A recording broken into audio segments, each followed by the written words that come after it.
Hrvatska u euru za 5 godina? Zašto ne? Ali ako to bude tema o kojoj ćemo intenzivno razgovarati. Ne na referendumu, nego razgovarati. Ne na sastancima sa MMF-om, svjetskim financijskim policajcem kao nekada u Dubrovniku.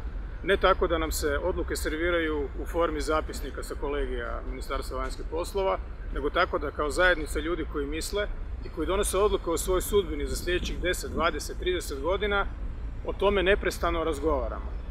Hrvatska u euru znači Hrvatska bez svoje nacionalne valute, znači Hrvatska sa valutom o čijim trendovima, kretanjima, kamatnim stopama odlučuju ljudi koje mi ne biramo. I ponovno kažem, zašto ne, ali ne na ovakav način. Euro sam po sebi ne znači jeftiniji novac.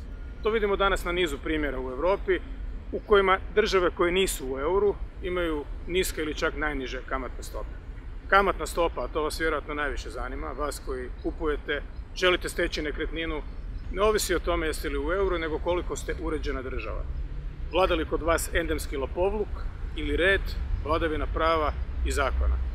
Za to se zalažemo i za to se zalažem. Moderna Hrvatska, razgovor, a ne diktat.